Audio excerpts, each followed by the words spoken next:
वंदे मातरम साथियों, जैसा कि हम जो फेसबुक पे लाइव वीडियोस बता रही थी, मैं आपको लाइव आकर मैं बता चुकी थी आपको महापुरुषों के बारे में, जैसे स्वामी विवेकानंद जी के बारे में, बाल गंगाधर तिलक जी के बारे में, पंडिता रामाबाई डोंगरे जी के बारे में, राम मनोहर लोहिया जी के बारे में, पंडित दीनदयाल उपाध्याय जी के बारे में। इसी तरह से मैंने आपको सभी के महापुरुषों के बारे में बताया। साथ ही साथ मैंने आपको बताया जो कोविड-19 से जुड़े हुए सवाल जवाब थे उनके बारे में मैंने बताया, आपको आपातकाल के बारे में। उसी दौरान मैंने आपको बताया संविधान के बारे में कि संविधान के निर्माता कौन है, संविधान बनाने की आवश्यकता क्यों पड़ी और किस प्रकार हमारा संविधान बना।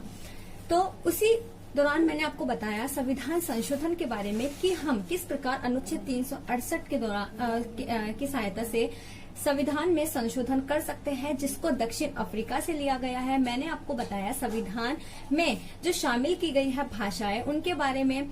पहले 14 भाषाएं थी, अब वर्तमान में 22 भाषाएं हैं। इसी प्रकार मैंने आपको बताया राज्यों के बारे में और मैं बताया केंद्र शासित प्रदेशों के बारे में। आज हम बात करेंगे भागों के बारे में कि संविधान के अंतर्गत कितने भागों को शामिल किया गया है और कौन से भाग का स्रोत क्या है, यानी कि कौन सा भाग कहां से लिया गया है। तो आज हम बातचीत कर रहे हैं भागों के बारे में। तो सबसे पहले हमें मालूम होना चाहिए कि 26 जनवरी 1950 यानी कि हमारा जो मूल संविधान था उसके अंतर्गत 22 भाग थे।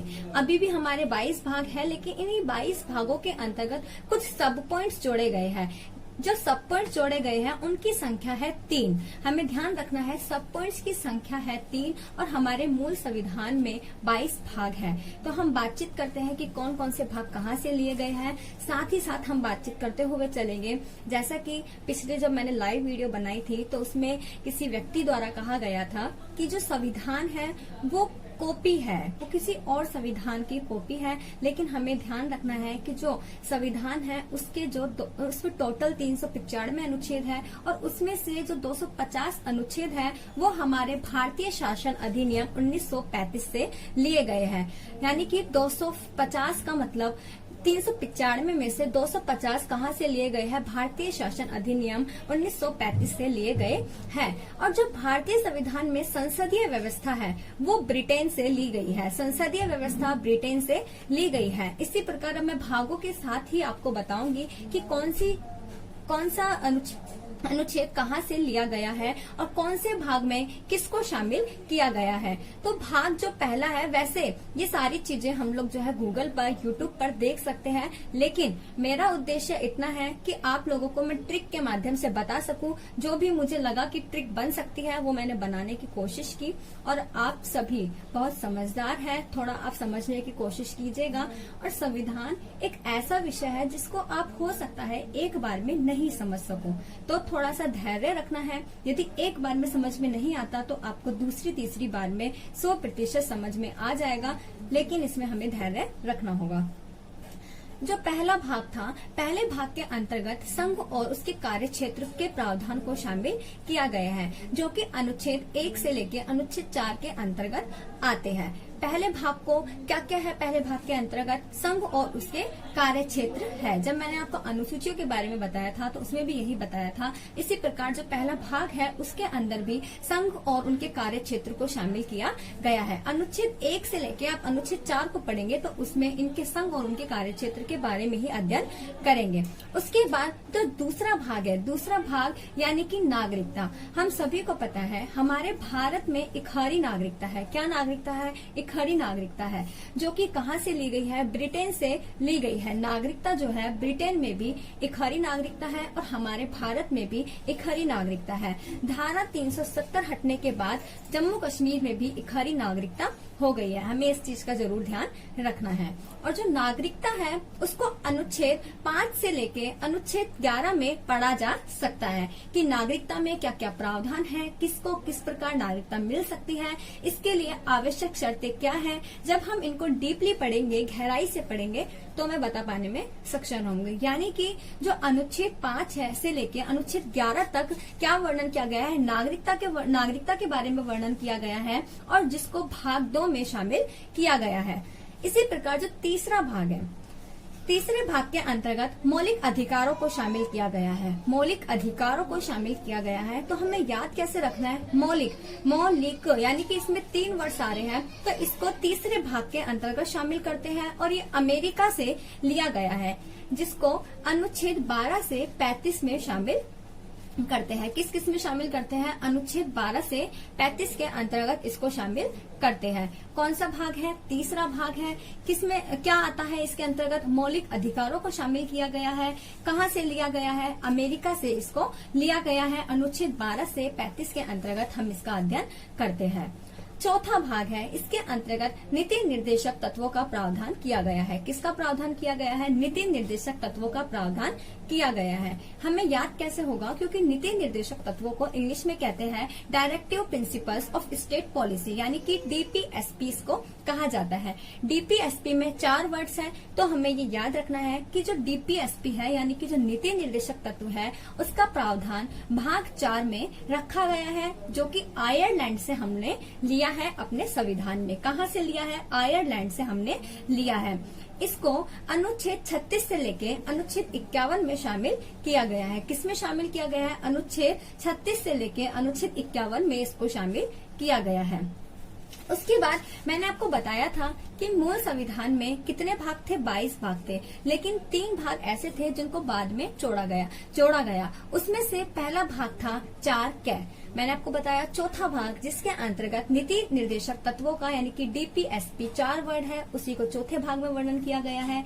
इसके अंतर्गत 4 कै यानी कि 4 कै को जोड़ा गया है। कौन से क्योंकि हम जब संविधान में जब भी कुछ जोड़ते हैं या फिर जब भी कुछ घटाते हैं तो हमें संशोधन करना होता है। तो संविधान संशोधन, कौन सा संविधान संशोधन? मैंने आपको बताया था इंदिरा गांधी जी की सरकार थी, आपातकाल लगा था 1975 में। उसी दौरान 1976 में 42वां संविधान संशोधन हुआ था। उसी के अंतर्गत हमारे मौलिक कर्तव्य जो कि जोड़े गए थे चौथे भाग के कै में, यानी कि सब पॉइंट जोड़ा गया। चौथे भाग नीति निर्देशक तत्व डीपीएसपी में कै जोड़ा गया, जो कि किससे रिलेटेड था? मौलिक कर्तव्यों से रिलेटेड था। जो कि कहाँ से लिया गया है हमें पता होना चाहिए। जो हमने चौथा भाग यानी कि हमने जो डीपीएसपी लिए थे, ये हमने लिए थे आयरलैंड से, और हमारा जो 42वां संविधान संशोधन हुआ जिसके अंतर्गत हमने चौथे कै में मौलिक कर्तव्यों को जोड़ा, ये हमने रूस से लिया है। कहाँ से लिया है? रूस से हमने लिया है। हमें ध्यान रखना है जो चौथा भाग है वो हमने आयरलैंड से लिया है, लेकिन चौथा कै जो है यानी कि मौलिक कर्तव्य, ये हमने रूस से लिया है। उसके बाद हम बातचीत करेंगे 5वें भाग की। 5वें भाग में किसका वर्णन है? 5वें भाग को केंद्र का संविधान भी कहा जाता है, यानी कि इसके अंतर्गत संघ का वर्णन यानी कि केंद्र का वर्णन किया गया है। इसको केंद्र का एक संविधान भी कहा जाता है। हमें याद कैसे रखना है? हम क्या बोलते हैं? संघ को हम इंग्लिश में कहते हैं यूनियन। तो यूनियन में कितने वर्ड्स हैं? UNION यानी कि 5 वर्ड्स है। तो यूनियन को किसके अंतर्गत शामिल किया गया है? 5वें भाग के अंतर्गत यूनियन को शामिल किया गया है। जैसे कि मैंने आपको बताया मौलिक में 3 है, इसको तीसरे भाग में शामिल किया गया है। डीपीएसपी 4 वर्ड्स आते हैं। नीति निर्देशक तत्व यानी कि इसको चौथे भाग में शामिल किया गया है, जो कि आयरलैंड से लिया है। और इसी प्रकार हम बात कर रहे हैं 5वें भाग की, जो कि यूनियन है। UNION इसको 5वें भाग में शामिल किया गया है। अनुच्छेद 52 से लेके अनुच्छेद 151 में इसका वर्णन किया गया है। किस किस में? अनुच्छेद 52 से लेके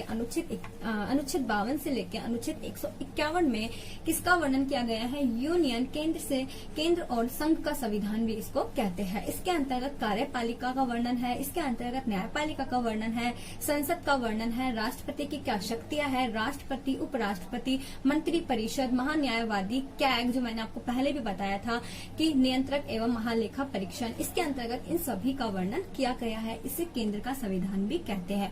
यूनियन किसके अंतर्गत? 5वें भाग के अंतर्गत शामिल किया गया है। इसी प्रकार हम बात करें 6ठे भाग की, तो इसके अंतर्गत राज्यों का वर्णन किया गया है, यानी कि राज्यों का संविधान किस भाग को कहा जाता है? 6ठे भाग को कहा जाता है। तो यानी राज्य यानी कि स्टेट्स, हम राज्यों पढ़ेंगे क्योंकि एक राज्य नहीं है, अधिक राज्य है, इसीलिए स्टेट्स पढ़ेंगे। तो स्टेट्स के अंदर हम देखेंगे STATES यानी कि 6 अक्षर इसके अंतर्गत आते हैं, इसीलिए 6ठे भाग के अंतर्गत जो है स्टेट्स को शामिल किया गया है।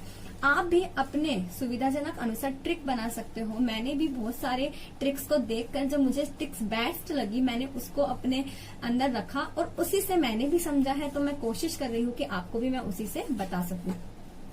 तो जो स्टेट्स है, राज्यों को शामिल किया गया है कौन से भाग के अंतर्गत हमें याद नहीं आ रहा, तो हमें कैसे लगाना है स्टेट्स। स्टेट्स में 6 वर्ड्स आ रहे हैं, तो छठे भाग के अंतर्गत स्टेट्स को शामिल किया गया है, जिसको अनुच्छेद 152 से लेके 235 के अंतर्गत रखा गया है। किसके अंतर्गत रखा गया है? अनुच्छेद 152 से लेके 235 के अंतर्गत रखा गया है। हम बात करें 7वें भाग की। 7वां यानी कि स मतलब समाप्त, यानी कि 7वें भाग को समाप्त कर दिया गया। मैंने आपको बताया कि मूल संविधान में 22 भाग थे, उसके बाद जुड़ जाता है कौन सा? 4 कै यानी कि मूल कर्तव्य जुड़ जाता है। हम देखेंगे जो भाग 7 कितने भाग थे? 22 भाग थे, लेकिन 3 भाग ऐसे थे जिनको बाद में जोड़ा गया। उसमें से पहला भाग था 4 कै। मैंने आपको बताया चौथा भाग जिसके अंतर्गत नीति निर्देशक तत्वों का यानी कि DPSP 4 वर्ड है, उसी को चौथे भाग में वर्णन किया गया है। इसके अंतर्गत 4 कै यानी कि 4 कै को जोड़ा गया है कौन से क्योंकि हम जब संविधान में जब भी कुछ जोड़ते हैं या फिर जब भी कुछ घटाते हैं तो हमें संशोधन करना होता है। तो संविधान संशोधन, कौन सा संविधान संशोधन? मैंने आपको बताया था इंदिरा गांधी जी की सरकार थी, आपातकाल लगा था 1975 में, उसी दौरान 1976 में 42वां संविधान संशोधन हुआ था। उसी के अंतर्गत हमारे मौलिक कर्तव्य जो कि जोड़े गए थे चौथे भाग के कै में, यानी कि सब पॉइंट जोड़ा गया। चौथे भाग नीति निर्देशक तत्व DPSP में कै जोड़ा गया, जो कि किससे रिलेटेड था? मौलिक कर्तव्यों से रिलेटेड था, जो कि कहाँ से लिया गया है हमें पता होना चाहिए। जो हमने चौथा भाग यानी कि हमने जो DPSP लिए थे, ये हमने लिए थे आयरलैंड से, और हमारा जो 42वां संविधान संशोधन हुआ जिसके अंतर्गत हमने चौथे कै में मौलिक कर्तव्यों को जोड़ा, ये हमने रूस से लिया है। कहाँ से लिया है? रूस से हमने लिया है। हमें ध्यान रखना है जो चौथा भाग है वो हमने आयरलैंड से लिया है, लेकिन चौथा कै जो है यानी कि मौलिक कर्तव्य ये हमने रूस से लिया है। उसके बाद हम बातचीत करेंगे 5वें भाग की। 5वें भाग में किसका वर्णन है? 5वें भाग को केंद्र का संविधान भी कहा जाता है, यानी कि इसके अंतर्गत संघ का वर्णन यानी कि केंद्र का वर्णन किया गया है। इसको केंद्र का एक संविधान भी कहा जाता है। हमें याद कैसे रखना है? हम क्या बोलते हैं? संघ को हम इंग्लिश में कहते हैं यूनियन। तो यूनियन में कितने वर्ड्स हैं? UNION यानी कि 5 वर्ड्स हैं। तो यूनियन को किसके अंतर्गत शामिल किया गया है? 5वें भाग के अंतर्गत यूनियन को शामिल किया गया है। जैसे कि मैंने आपको बताया मौलिक में 3 है, इसको तीसरे भाग में शामिल किया गया है। DPSP 4 वर्ड्स आते हैं। नीति निर्देशक तत्व यानी कि इसको चौथे भाग में शामिल किया गया है, जो कि आयरलैंड से लिया है। और इसी प्रकार हम बात कर रहे हैं 5वें भाग की, जो कि यूनियन है। UNION इसको 5वें भाग में शामिल किया गया है। अनुच्छेद 52 से लेके अनुच्छेद 151 में इसका वर्णन किया गया है। किस में? अनुच्छेद 52 से लेके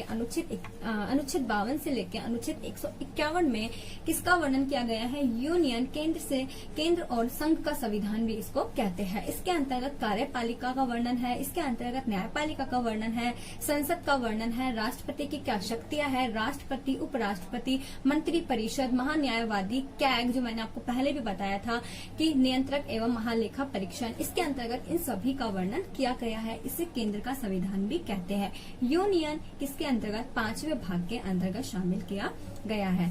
इसी प्रकार हम बात करें छठे भाग की, तो इसके अंतर्गत राज्यों का वर्णन किया गया है, यानी कि राज्यों का संविधान किस भाग को कहा जाता है? छठे भाग को कहा जाता है। तो यानी राज्य यानी कि स्टेट्स, हम राज्यों पढ़ेंगे क्योंकि एक राज्य नहीं है, अधिक राज्य है, इसीलिए स्टेट्स पढ़ेंगे। तो स्टेट्स के अंदर हम देखेंगे STATES यानी कि 6 अक्षर इसके अंतर्गत आते हैं, इसीलिए छठे भाग के अंतर्गत जो है स्टेट्स को शामिल किया गया है।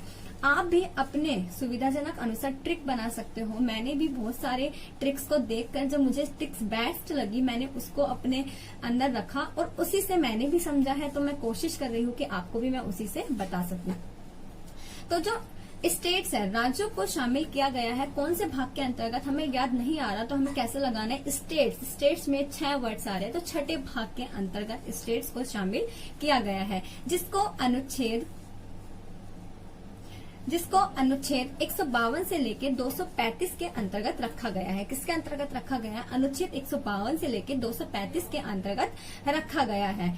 हम बात करें 7वें भाग की। 7वां यानी कि स मतलब समाप्त, यानी कि 7वें भाग को समाप्त कर दिया गया। मैंने आपको बताया कि मूल संविधान में 22 भाग थे, उसके बाद जुड़ जाता है कौन सा? 4 क्या, यानी कि मूल कर्तव्य जुड़ जाता है। हम देखेंगे जो भाग 7 है, भाग 7 के अंदर समाप्त कर दिया जाता है। किसको समाप्त कर दिया जाता है? जब मैंने आपको बताया था कि हमारे संविधान में किस किस भाषाओं को जोड़ा गया, जैसे कि हमने उसमें देखा था मूल संविधान में 14 भाषाएं थी, उसके बाद धीरे धीरे जो भाषाएं हैं वो बढ़ जाती है और हमारे पास वर्तमान में कितनी भाषाएं हो जाती है? 22 भाषाएं हो जाती है। इसी प्रकार जो भाषाओं के आधार पर पहले जो था, पहले भाषाओं के आधार पर राज्यों का 4 भागों में वर्गीकृत किया गया था, उसको समाप्त कर दिया जाता है। यानी कि जो संविधान था उसके अंतर्गत भाषाओं के आधार पर 4 भागों में वर्गीकृत किया गया था, जिसको 7वें संविधान संशोधन में सुधारा गया। तो होता क्या है? 7वें भाग को समाप्त कर दिया जाता है और 7वें संविधान संशोधन 1956 के अंतर्गत जो भाषाओं के आधार पर राज्य 14 राज्य और 6 केंद्र शासित प्रदेश बन जाते हैं। तो इसी प्रकार ये जो वर्णन है किसमें किया गया है? अनुच्छेद 238 में इसका वर्णन किया गया है, जिसको 7वें भाग के अंतर्गत समाप्त हो जाता है, क्योंकि जो भागों में वर्गीकरण था राज्यों का, क ख ग घ में जो वर्गीकरण था उसको समाप्त कर लिया गया। 7वें भाग के अंतर्गत समाप्ति हो जाती है किसकी? राज्यों का जो वर्गीकरण किया गया था ABCD से, उसकी समाप्त हो जाती है। और 1956 में जो कॉन्स्टिट्यूशन अमेंडमेंट आता है, संविधान संशोधन होता है, 7वां संविधान संशोधन 1956 में, उसके अंतर्गत राज्यों को भाषा के आधार पर यानी कि 14 राज्य और 6 केंद्र शासित प्रदेशों में बांट दिया जाता है। मौलिक अधिकार को 3रे भाग के अंतर्गत, इसी प्रकार DPSP को यानी कि नीति निर्देशक तत्वों को 4थे भाग के अंतर्गत, और यूनियन के अंतर्गत 5 शब्द आ रहे हैं तो 5वें भाग के अंतर्गत, स्टेट्स यानी कि राज्यों को 6ठे भाग के अंतर्गत शामिल किया गया है। 7वें भाग में किसको रखा गया है? 7वें भाग में समाप्त कर दिया जाता है। हमें पता होना चाहिए कि किसको समाप्त कर दिया? राज्यों का वर्गीकरण जो किया गया था क ख ग में, उसको समाप्त करके संविधान संशोधन, जो 7वां संविधान संशोधन होता है 1956 में, वो आ जाता है और उसके अंतर्गत 14 राज्यों और 6 केंद्र शासित प्रदेशों को दर्जा प्राप्त हो जाता है। भाषाओं के आधार पर राज्य प्राप्त हो जाते हैं। इसी प्रकार हम बात करें 8वें भाग की।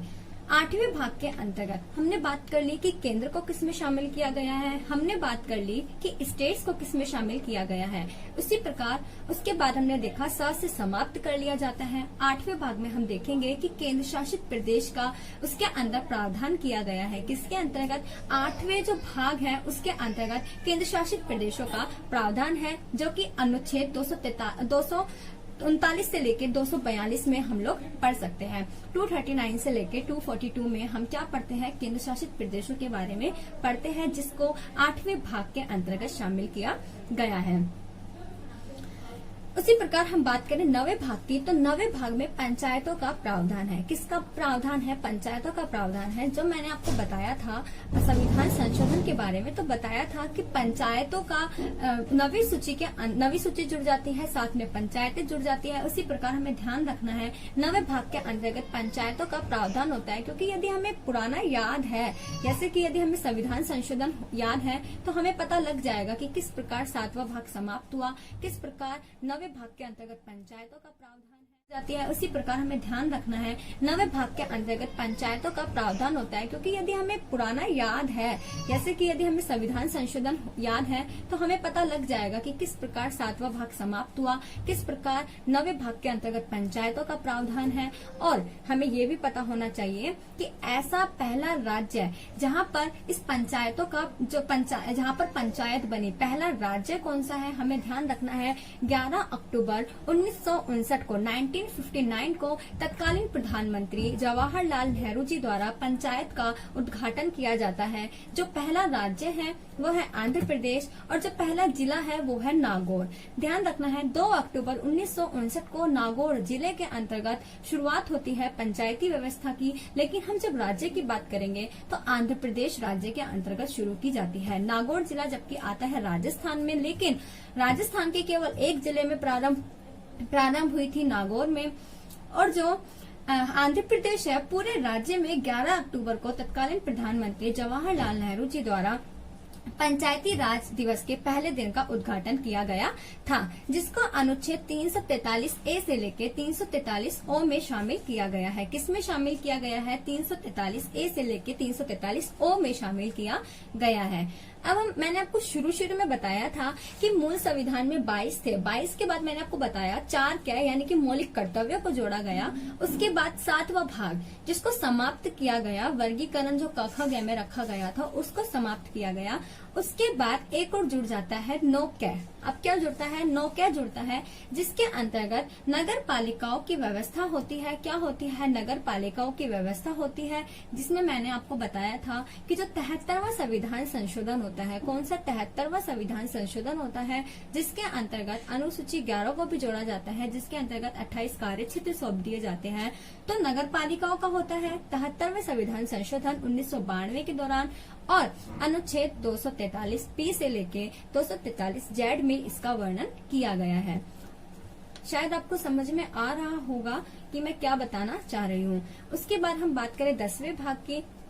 10वें भाग के अंतर्गत अनुसूचित जाति अनुसूचित जनजाति क्षेत्र का प्रावधान है। किसके अंतर्गत? हमने जब अनुसूची 5 के बारे में पढ़ा था तो उसमें भी यही पढ़ा था कि अनुसूचित जाति और जनजाति, लेकिन हमें ध्यान रखना है कौन से भाग में इसको शामिल किया गया है। भाग 10वां है, जबकि अनुसूची में हमने पढ़ा तो अनुसूची वो 5वीं थी। तो अनुसूचित जाति या जनजाति क्षेत्र का प्रावधान जो है 10वें भाग के अंतर्गत शामिल किया गया है। कौन कौन से अनुच्छेद है? अनुच्छेद 244 से लेके अनुच्छेद 244 ए के अंतर्गत आते हैं, क्योंकि हमने देखा 243 जेड जो है वो 9 कै के अंतर्गत आ जाता है। उसके बाद 244 से लेकर 244 ए के अंतर्गत इसका वर्णन किया गया है। किसका? 10वें भाग का। 10वें भाग के अंतर्गत क्या है? अनुसूचित जाति जनजाति क्षेत्रों का प्रावधान शामिल किया गया है। उसके बाद जो 11वां भाग है, 11वें भाग के अंतर्गत हम ध्यान रखें जो केंद्र और राज्य के संबंध है, केंद्र और राज्यों के बीच जो संबंध है उनको शामिल किया गया है। केंद्र कौन से भाग के अंतर्गत था? केंद्र 5वें भाग के अंतर्गत था। हमने देखा स्टेट कौन से भाग के अंतर्गत था? 6ठे भाग के अंतर्गत था। तो जो स्टेट और राज्य यानी कि कौन कौन से भाग हो गए? 5 + 6 यानी कि 11। कितने हो गए? 11। तो जो 11 यानी कि केंद्र और राज्यों के बीच संबंध को 11वें भाग के अंतर्गत शामिल किया गया है। शायद आपको याद हो गया होगा। जो यूनियन है, यूनियन 5 वर्ड है इसलिए 5वें भाग के अंतर्गत। स्टेट्स राज्यों को शामिल किया गया है 6ठे भाग के अंतर्गत। दोनों को ऐड करते हैं 5 + 6 को तो इज इक्वल टू 11। सो 11 जो है 11वें भाग के अंतर्गत किसको शामिल किया गया है? राज्य और केंद्र के बीच जो संबंध है उनको शामिल किया गया है। इसके अंतर्गत किस प्रकार के संबंध को शामिल किया गया है? जैसे विधायी संबंध हो गए, प्रशासनिक संबंध हो गए, इनको शामिल किया गया है। अनुच्छेद में किसमें वर्णन किया गया है संबंधों का? केंद्र और राज्य के संबंधों का। तो अनुच्छेद 245 से लेके अनुच्छेद 263 के अंतर्गत इनको शामिल किया गया है। 11वें भाग के अंतर्गत हम ध्यान रखें केंद्र और राज्य के मध्य संबंधों का वर्णन किया गया है। 12वें भाग की हम बात करें तो इसके अंतर्गत वित्त, संपत्ति, संविदा और वाद का वर्णन किया गया है। किसका वर्णन? वित्त का, संपत्ति का, संविदा का और वाद का वर्णन किया गया है, जिसको अनुच्छेद 264 से लेकर अनुच्छेद 300 तक पढ़ा जा सकता है। हम बात करें 13वें भाग की। 13वां भाग जो है इसके अंतर्गत भारत के राज्य क्षेत्र के भीतर व्यापार, वाणिज्य और समागम का वर्णन किया गया है कि भारत के राज्य क्षेत्र के भीतर व्यापार, वाणिज्य और समागम का वर्णन किया गया है। किस किस के अनुच्छेद के अंतर्गत शामिल है? अनुच्छेद 301 से लेकर अनुच्छेद 307 के अंतर्गत शामिल है। जो इम्पोर्टेंट है वो मैं आपको ट्रिक के माध्यम से बता रही हूँ। थोड़ा चीजें हमें याद भी रखनी है। 11 के बाद 12 आता है, क्योंकि जब हम लोगों के जब राज्य और केंद्र के जो टर्म्स है वो अच्छे होंगे तो हम लोगों की जो वित्त है, संपत्ति है, संविदा है, वाद है, ये भी ठीक से बना रहेगा। यानी कि डायरेक्ट जैसे ही रिलेशन अच्छे होंगे उसके बाद संपत्ति का वर्णन होता है। जब हमारे पास संपत्ति आ जाएगी तो हम व्यापार कर सकेंगे। तो 13 के अंतर्गत व्यापार को रखा गया है। व्यापार से ध्यान रखना है व्यापार, वाणिज्य, समागम। और उसी प्रकार 14वें भाग के अंतर्गत संघ लोक सेवा आयोग और राज्य लोक सेवा आयोग को शामिल किया गया है। यानी कि जो संघ और राज्य के अधीन सेवाएं आती हैं उनको शामिल किया गया है, क्योंकि जब हमारे संघ और राज्य में रिलेशन अच्छे हो गए 11वें भाग के अंतर्गत। 12वें भाग के अंतर्गत हमने क्या किया, हमारे पास वित्त आ गया। वित्त का मतलब वित्त, संपत्ति, संविदा, संवाद। उसके बाद 13वें भाग में हम लोग जब हमारे पास वित्त आ गया तो हम व्यापार, वाणिज्य और समागम को शामिल किया गया है। उसके बाद जब हमारे पास ये हो गया तो हम क्या करेंगे, जो राज्य की लोक सेवा आयोग होता है, यानी कि संघ और राज्य की जो अधीन सेवाएं आ रही है, सेवाएं भी हम लोग करेंगे। यानी कि क्या होता है, पहले संबंध अच्छे किए, उसके बाद हमने क्या किया, वित्त संपत्ति इकट्ठी की, उसके बाद हमने व्यापार किया, उसके बाद हमने लोक सेवा आयोग, राज्य और संघ की जो अधीन सेवाएं है उसमें भी शामिल हो जाते हैं, जिसको यानी कि लाइन से हमें इस प्रकार याद रखना है। अनुच्छेद 308 से लेकर अनुच्छेद 323 में इसको शामिल किया गया है। इसके अंतर्गत एक जोड़ा गया है 14 कै को इसके अंतर्गत जोड़ा गया है, जिसके अंतर्गत अधिकरण का वर्णन किया गया है। अनुच्छेद 323 कै से लेकर अनुच्छेद 23 कै के सबसे पहले मौलिक कर्तव्य को जोड़ा गया। किसके अंतर्गत, 4 कै के अंतर्गत। 4 कै में क्या था, डीपीएसपी है ना। 4 कै के अंतर्गत डीपीएसपी था, उसके अंतर्गत हमने मौलिक कर्तव्य को जोड़ा जो कि रूस से लिया। उसके बाद हमने समाप्त कर दिया 7वें भाग को। उसके बाद हमने 9 कै को जोड़ा, यानी कि उसके फिर बाद हमने 14 कै को जोड़ा, 14 कै को जोड़ा अधिकरण, जिसमें शामिल किया गया अनुच्छेद 323 कै से लेके अनुच्छेद 300 कै के अंतर्गत हमने इसको शामिल किया। शायद आपको साथ के साथ याद हो रहा होगा, लेकिन एक बार में यदि याद नहीं हो रहा तो आप इसको और भी कई माध्यम से याद कर सकते हैं। जो ट्रिक आपको बेस्ट लगे आप याद कर सकते हैं। मैंने आपको 14 भाग के बारे में बताया। 15वां भाग जो है उसके अंतर्गत निर्वाचन आयोग का उल्लेख किया गया है। हमारे रिलेशन अच्छे हो गए, हमारे पास वित्त संपत्ति आ गई, हमारा व्यापार हो गया, हमारी सेवा मिल गई, हमारे जो राज्य और संघ के अधीन सेवाएं थी वो हमको मिल गई, यानी कि 11, 12, 13, 14 के अंतर्गत वर्णन है। उसके बाद हम लोग चुनाव भी लड़ सकते हैं, यानी कि 15 भाग के अंतर्गत निर्वाचन आयोग यानी कि चुनाव आयोग का उल्लेख किया गया है अनुच्छेद 324 से लेके अनुच्छेद 329 के अंतर्गत। उसके बाद हम 16वें भाग की बात करें तो 16वें भाग के अंतर्गत कुछ वर्गों के संबंध में स्पेशल प्रोविजन है। क्या है, विशेष उपबंध है, जिसको हम कह सकते हैं स्पेशल प्रोविजन है। किसके अंतर्गत, 16वें भाग के अंतर्गत। हम जब स्पेशल प्रोविजन याद रखेंगे तो SPECIAL यानी कि 7 एंड प्रोविजन PROVISION, तो कितने हो गए टोटल मिला के। स्पेशल प्रोविजन के अंतर्गत आप यदि अक्षरों को काउंट करें तो उसके अंतर्गत 16 जो है लेटर्स आ रहे हैं। तो इसको स्पेशल प्रोविजन जो है किस भाग में शामिल किया गया है, तो हमें याद रखना है स्पेशल प्रोविजन को 16 भाग के अंतर्गत शामिल किया गया है, जो कि अनुच्छेद 330 से अनुच्छेद 342 में इनको सकता है। किसमें पढ़ा जा सकता है, अनुच्छेद 330 से अनुच्छेद 342 में पढ़ाया जा सकता है। उसके बाद हम बात करें, उसके बाद हम अगर लगातार बात करें 330 से 342 में बताया कि पढ़ा सकता है। थोड़ा सा इसमें डीपली जाना चाहेंगे। 331 में जब मोरारजी देसाई जी की सरकार थी तो उनको जो था राष्ट्रपति को 2 एंग्लो इंडियन चुनने का अधिकार, और 336 की बात करें तो सरकारी नौकरी का प्रावधान कुछ सेवाओं के अंतर्गत। 337 की बात करें तो जो एंग्लो इंडियन द्वारा खोले गए शिक्षण संस्थान से उनके लिए सब्सिडी अनुदान का प्रावधान, और अनुच्छेद 338 में राष्ट्रीय अनुसूचित जाति आयोग का गठन और राष्ट्रीय अनुसूचित जनजाति आयोग का गठन, और 340 के अंतर्गत अन्य पिछड़ा आयोग का गठन, और 341 के अंतर्गत अनुसूचित जातियां, और 342 के अंतर्गत अनुसूचित जनजातियों का प्रावधान है। अनुच्छेद के बारे में बता दिया क्योंकि मोस्टली है जो पूछे जाते हैं, वैसे हम इनको डीपली भी पढ़ेंगे, लेकिन थोड़ा थोड़ा अगर साथ में याद करते हुए चलेंगे तो अचानक से दबाव नहीं बनेगा एक साथ याद करने का। तो थोड़ा थोड़ा करके हम लोग ऐसे याद होता चला जाएगा। तो मैंने आपको बताया कि जो 16वां भाग है, जो कि भाग है संविधान का 16वां, उसके अंतर्गत स्पेशल प्रोविजन रखा गया है। स्पेशल प्रोविजन के अंतर्गत 16 लेटर्स आ रहे हैं, तो इसको 16वें भाग के अंतर्गत शामिल किया गया है। हम बात करें इसको कौन से अनुच्छेद में रखा गया है, तो अनुच्छेद 330 से लेकर 342 में शामिल किया गया है। हम बात करें 17वें भाग की। 17वें भाग मैंने आपको बताया था कल भाषाओं के बारे में कि किस प्रकार राज्य भाषा का उल्लेख किया गया है, कि हमारी जो लिपि है वो देवनागरी होगी और जो हमारी भाषा है वो हिंदी होगी। ये इसका वर्णन जो है मैंने आपको पूरा वर्णन बता चुकी हूँ अनुच्छेद 343 से लेकर अनुच्छेद 351 का, कि किस प्रकार जो है सुप्रीम कोर्ट, हाई कोर्ट ने भाषा का उपयोग करने के लिए कहा है, किस प्रकार संसद ने किसी भी भाषा का उपयोग करने की हमें आजादी दी है, और किस प्रकार अलग अलग भाषाओं का कहाँ का प्रावधान है। इसके अंतर्गत मैंने आपको व्यथा निवारण भी बताया था, तो आप उसको पढ़े कि भाषाओं का वर्णन जो है 17वें भाग के अंतर्गत रखा गया है, जिसको अनुच्छेद 343 से 351 में शामिल किया गया है। 18वें भाग के अंतर्गत हम पढ़ते हैं आपात उपबंध का उल्लेख इसके अंतर्गत किया गया है। मैं आपको आपातकाल के बारे में बता चुकी हूँ। आपातकाल मीन इमरजेंसी प्रोविजन। आप यदि इमरजेंसी प्रोविजन में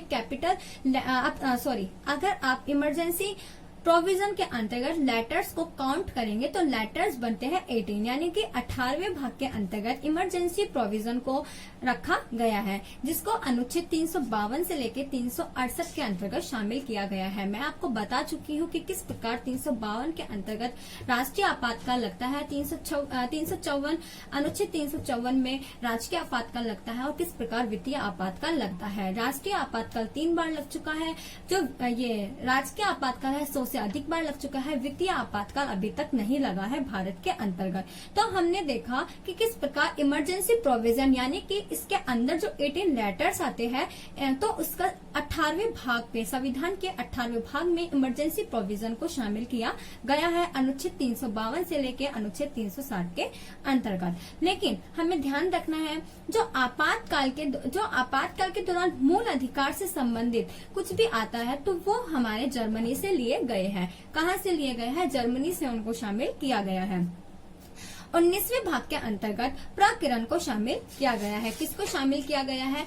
प्रकरण को शामिल किया गया है। अनुच्छेद 361 से अनुच्छेद 367 के अंतर्गत इनको पढ़ा जा सकता है। जो 20वां भाग है, 20वां भाग मैंने आपको कल भी बताया था। 20वें भाग के अंतर्गत संविधान संशोधन को शामिल किया गया है। अनुच्छेद 368 के दौरान के अंतर्गत हम जो है कर सकते हैं, कौन कौन सी प्रक्रिया से कर सकते हैं वो भी आपको बताया था। साधारण बहुमत द्वारा, विशेष बहुमत द्वारा और कठोर बहुमत द्वारा। जो अनुच्छेद 368 है उसके तहत हम केवल 2 के द्वारा कर सकते हैं, 2 प्रक्रिया द्वारा, विशेष और कठोर द्वारा, और वैसे हम 3 से कर सकते हैं। तो संविधान संशोधन का वर्णन किस में शामिल किया गया है? 20वें भाग में शामिल किया गया है। कहाँ से लिया गया है? दक्षिण अफ्रीका से लिया गया है। मैं आपको बता चुकी हूँ कि कितने संविधान संशोधन हो चुके हैं। अभी तक 104 संविधान संशोधन हो चुके हैं। अभी तक की जो बता रही हूँ मैं आपको, आज की डेट तक 104 संविधान संशोधन हो चुके हैं, जिसको अनुच्छेद 368 में शामिल किया गया है। उसके बाद हम बात करें 21वें भाग की, तो 21वें भाग के अंतर्गत अस्थायी, संक्रमणशील और विशेष उपबंध को शामिल किया गया है। अनुच्छेद 369 से 392 के अंतर्गत शामिल है।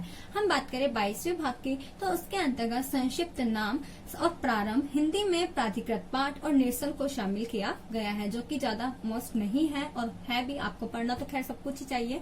और इसको अनुच्छेद 393 से 395 के अंतर्गत शामिल किया गया है। तो हमने बात करी हमने बात करी जो संविधान के अंतर्गत भाग है, कौन से कहां से लिए गए हैं। मैंने बताया संविधान के अंतर्गत 395 अनुच्छेद है, जिसके अंतर्गत जो 250 है वो कहां से लिए गए हैं? भारतीय शासन अधिनियम 1935 से लिए गए हैं। और जो संसदीय प्रणालियां है वो कहां से ली गई है? मैंने आपको बताया वो ली गई है ब्रिटेन से ली गई है। जो भाग है, भाग कितने हैं?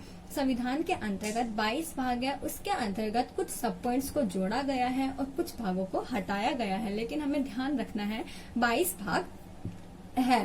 तो हम जो पहले भाग था उसमें संघ और केंद्र जो क्षेत्र है उसको शामिल किया गया है, संघ और उनके कार्य क्षेत्र को शामिल किया गया है। हम बात करें द्वितीय भाग के अंतर्गत, तो द्वितीय भाग के अंतर्गत नागरिकता को शामिल किया गया है। तीसरे भाग में मौलिक यानी कि मौलिक अधिकारों को तीसरे भाग में शामिल किया गया है। उसके बाद चौथे भाग में डीपीएसपी नीति निर्देशक तत्वों को, पांचवें भाग में यूनियन UNION यानी कि 5 वर्ष आगे यूनियन, इसको केंद्र का संविधान भी कहते हैं। छठे भाग में यानी कि स्टेट्स STATES स्टेट्स को शामिल किया गया है। सातवें भाग में समाप्त कर दिया जाता है, क्योंकि पहले जो है क ख ग घ के आधार पर राज्यों का वर्गीकरण किया गया था, उसको समाप्त करके 7वें संविधान संशोधन 1956 में जो भाषाओं के आधार पर राज्यों का 14 राज्य और 6 केंद्र शासित प्रदेशों का वर्णन किया गया। ये मैं आपको भाषाओं और केंद्र शासित प्रदेशों के बारे में बता चुकी हूँ। उसके बाद 8वां भाग जिसके अंतर्गत केंद्र शासित प्रदेश का प्रावधान है। 9वां भाग जो कि पंचायतों का प्रावधान है। 9 कै जोड़ा गया जिसके अंतर्गत नगर पालिकाओं को, इससे पहले चौथा कै मौलिक कर्तव्यों को जोड़ा गया। और साथ ही साथ 10वें भाग के अंतर्गत अनुसूचित जाति जनजाति, जिसको अनुसूची 5 में हम पढ़ते हैं।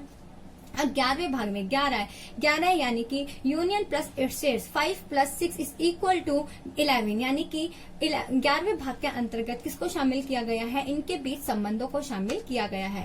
जब हमारे संबंध अच्छे होंगे तो वित्त संपत्ति संविदा संवाद इसमें दिक्कत नहीं आएगी, यानी कि 12वें भाग में वित्त संपत्ति को शामिल किया गया है। अगर हमारे पास वित्त वगैरह रहेगा तो हम व्यापार कर सकते हैं। तो अगला जो है यानी कि 13वां भाग जो है उसके अंतर्गत व्यापार वाणिज्य और समागम को शामिल किया गया है। जब हमारे पास व्यापार है, हमारे पास वित्त है, हमारे पास सब कुछ आ गया, उसके बाद हम क्या करेंगे, जो संघ और राज्य के अधीन सेवाएं आ रही है उसमें भी शामिल होंगे, यानी कि जो 14 भाग है उसके अंतर्गत इनको शामिल किया गया है।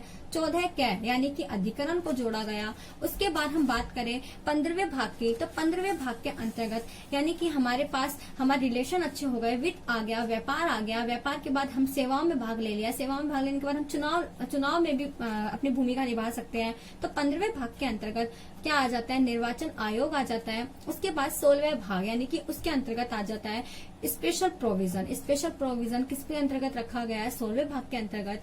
17वें भाग के अंतर्गत राज्य भाषा का उल्लेख है कि हमारी राजभाषा हिंदी होगी। हमारे जो 18वां भाग है उसके अंतर्गत इमरजेंसी प्रोविजन को रखा गया है। इमरजेंसी प्रोविजन के जो लेटर्स हैं उनको यदि हम काउंट करेंगे तो 18 आते हैं। तो 18वें भाग के अंतर्गत इमरजेंसी प्रोविजन को रखा गया है। 19वें भाग के अंतर्गत प्रकरण को रखा गया है। 20वें भाग के अंतर्गत संविधान संशोधन को रखा गया है। 21वें भाग के अंतर्गत अस्थायी संक्रमणशील और विशेष उपबंध को रखा गया है। 22वें भाग के अंतर्गत संक्षिप्त नाम, प्रारंभ, हिंदी में प्राधिकृत पाठ और निरसन को रखा गया है। तो मुझे पूरा विश्वास है कि जो कोरोना जैसी महामारी है, अभी हम देख रहे हैं कि अभी भी स्थिति जो है पहले जैसी नहीं हो पाई है, इसीलिए हम सभी को अभी भी अपना ध्यान रखने की नितांत आवश्यकता है। आप सभी से निवेदन है कि आप सभी सरकार द्वारा दिए गए निर्देशों की पालना करते रहे और साथ ही साथ आप अपने परिवारजनों का, अपने समाज का और अपने आसपास के लोगों का ध्यान रखें, क्योंकि ये हमारी जिम्मेदारी बनती है, क्योंकि हम जागरूक युवा है, हमारा ये रेस्पॉन्सिबिलिटी है कि हम इस जिम्मेदारी को निभाएं। जहां हम अधिकारों की बात करते हैं वहीं हमें कर्तव्यों के बारे में भी बात करनी चाहिए। तो अभी हमारा कर्तव्य मात्र यही है कि हम जो है भारत को जल्दी से जल्दी कोरोना जैसी महामारी से मुक्त करा सके। जय हिंद, जय भारत। यदि आपको मेरा वीडियो पसंद आ रहा हो तो प्लीज आप लाइक करें, कमेंट करें और साथ ही साथ आप शेयर करें, ताकि मुझे इसी प्रकार हौसला मिलते रहे और मैं आपके लिए अलग अलग विषयों पर वीडियोस बनाती रहूं। जय हिंद, जय भारत।